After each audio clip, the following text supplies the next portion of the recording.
সুপ্রিয় দর্শক, আপনারা দেখছেন এসপিএন বাংলা টিভি।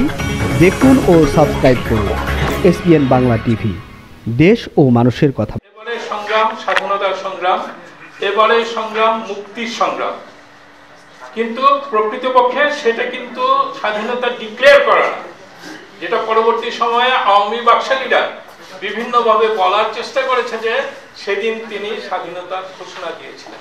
স্বাধীনতার ঘোষণাই যদি তিনি দিবেন, তাহলে তিনি পাক সেনা কর্মকর্তা বা পাক কর্মকর্তাদের সঙ্গে 25শে মার্চ পর্যন্ত কিভাবে আলোচনা চালিয়ে গেলেন। এটা তো মনে হয় একটা ইম্যাচুরিটি বা অন্য কিছু ইচ্ছা ছিল, আমরা যতটুকু জানি বা ইতিহাস ঘাটলে যা দেখা যাবে। তিনি গ্রেটার পাকিস্তানের প্রধানমন্ত্রী হওয়ার চিন্তা ভাবনা করেছেন। সেটা that was dashed in 25th March night. তারপরে যিনি সামনে এগিয়ে আসলেন, তিনি এসেছিলেন একজন সৈনিক জিয়া, তিনি এসেছিলেন একজন মেজর জিয়া, তিনি এসেছিলেন পরবর্তী সময়ে প্রেসিডেন্ট জেনারেল জিয়া, তিনি এসেছিলেন পরবর্তী সময়ের প্রেসিডেন্ট জিয়া। তার ভাষণটা 26শে মার্চ আমরা সবাই, আমি তো নিজে শুনেইছি, তারপরে হয়তো এটাকে একটু করে 27শে মার্চ হয়েছে, দেওয়া হয়েছে আর একটু রিফাইন করে। But the thing is that basic স্বাধীনতার ডিক্লারেশনটা কিন্তু আসছে 26শে মার্চ ওনার কণ্ঠে।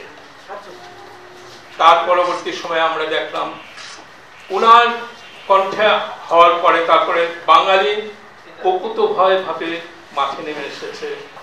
হাজার হাজার লক্ষ লক্ষ বাঙালি প্রাণ দিয়েছে।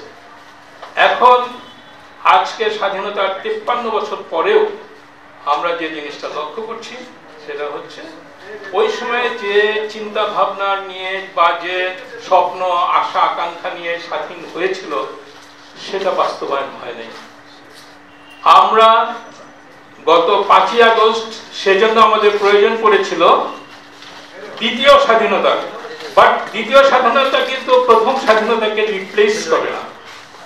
দ্বিতীয় স্বাধীনতা প্রথম স্বাধীনতা যাতে কার্যকরী হইতে পারে সেইটাকে মিট করে, এবং এইটা মিট করার জন্য এখন যারা এটার জন্য কাজ করছেন এবং আগামীতে একটা সুষ্ঠু নির্বাচনের মাধ্যমে যা হবে, প্রকৃত পক্ষে গণতন্ত্র ছিল না বলেই তো 71-এর স্বাধীনতা সংগ্রাম হয়েছিল। গণতন্ত্র হয়েছিল, কিন্তু যারা জীবিত গণতন্ত্রের বিজয়ী হয়েছিলেন তাদেরকে ক্ষমতা দেওয়া হয় নাই যে কোনো ভাবেই। তো এখন আমরা দেখলাম 71-এর স্বাধীনতার পরেও সেই যে দল স্বাধীনতা অগ্রগামী ছিল তাদের হাতেই 71-এর স্বাধীনতা লাঞ্ছিত হয়েছে, অবদমিত হয়েছে। 16টা বছর শেখ হাসিনার স্বৈরাচারী সরকার এদেশ থেকে গণতন্ত্র উৎখাত করেছিল। কাজে আগামীতে গণতন্ত্র পুনঃপ্রতিষ্ঠিত হবে এই আশা আমরা করতে পারি। এর জন্য আমাদের বর্তমান অস্থায়ী চেয়ারম্যান জনাব তারেক রহমানের নেতৃত্বে যে সংগ্রাম বা যে উনি যে আহ্বান দিয়ে যাচ্ছেন বিভিন্ন সময়ে, আমরা আশা করি আমরা সেটাকে সার্থকভাবে এগিয়ে যাব এবং যে যার মতো করে আমরা সুন্দরভাবে একটা নির্বাচনের জন্য প্রস্তুতি নেব। ধন্যবাদ সবাইকে।